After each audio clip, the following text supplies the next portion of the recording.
Welcome to the Automotive Agile PEP 2018. Standing beside me is Professor Ayelt Komus from the University of Applied Sciences in Koblenz. Mr. Komus, maybe you can tell me a bit more about a research project that you have done. You have researched 130 companies, I think. What was your study about? What we did is a study with a little bit more than 130 companies about the product development process. Also included, we had more than 30 expert talks where we really talked in detail about what's important and how successful are the different approaches. So what did we specifically look at? We looked at the usage of the different methods. Specifically, how do companies use classic approaches, big design upfront, structured, plan-driven approaches, versus agile approaches versus lean.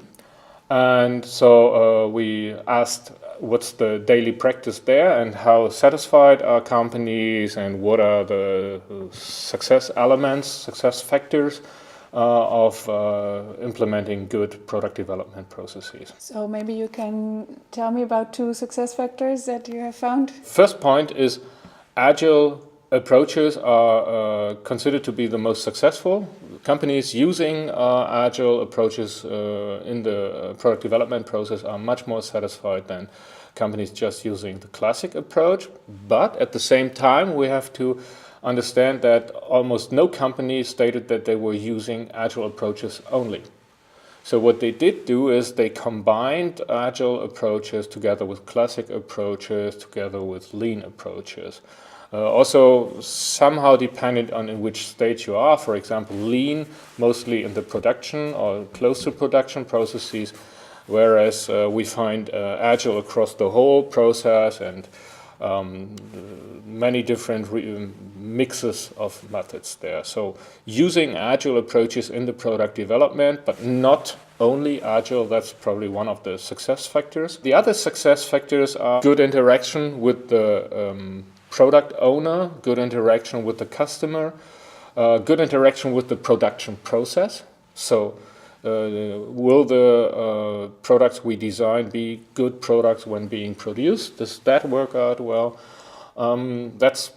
That was very important, and what we also did find is typical success factors we found in former studies in the field of project management in general or in Agile. So those are factors like good transparency and a good understanding of roles, who is responsible, who is owning which part of the process.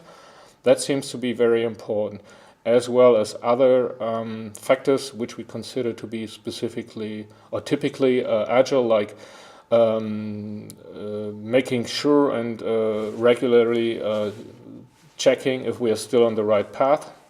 Do we still have the same understanding of the product? What are we aiming at?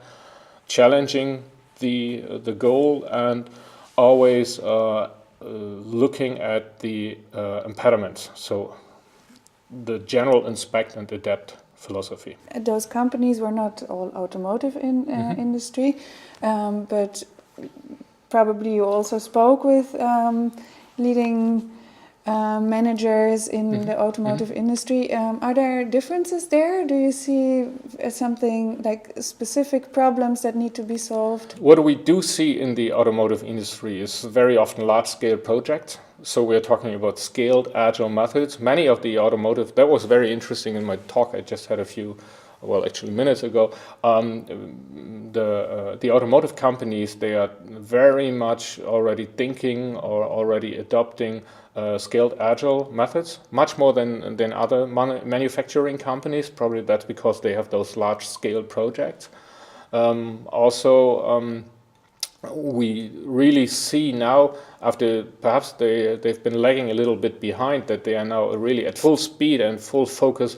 Now they are really trying to implement those things because of the necessity. The changes there, for example, with automotive driving, electric vehicles, is so rapidly changing so much in a, well, let's say, very structured and very sometimes conservative industry with a very strict supplier networks and very formal structures and processes, that there is a lot of change taking place there right now. So they are maybe the pioneers or front runners for the PEP. In the manufacturing field, yes, perhaps.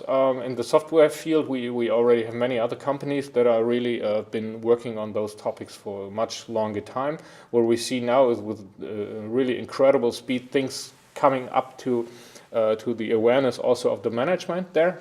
Drastic changes taking part, and what's specific there is also the scaling aspect, because other manufacturing industries, they don't have or let's say not all of them have those large-scale projects. How do you see the future for the automotive industry in light of the competition like Tesla or software eats it all, also software companies kind of getting into the market?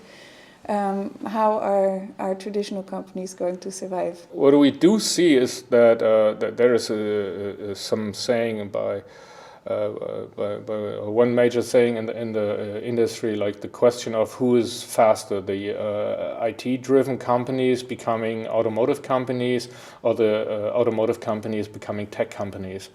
And so that's probably the race we are watching right now. And obviously there is a lot that has to happen in the automotive industry, no question about that. But at the same time, we have to understand that it's something different producing, and the emphasis is really the production. That's a different set of success factors, that's different values, approaches, different from the product development process. So it's not like the tech companies are already there. But what we can see is, at least there are some indicators, that companies like Tesla are very fast at learning. So Agile is not the only solution, but you probably need it for the flexibility. No question about it. We need agility, but agility itself is just one piece of the puzzle. And also it's important to understand that we're not just following some methods like who is the best adopter of Scrum or what have you, but you have to find your own way. Thank you very much for this interview. I wish you a pleasant time at the event and happy networking. Thank you very much. Thank you for having me.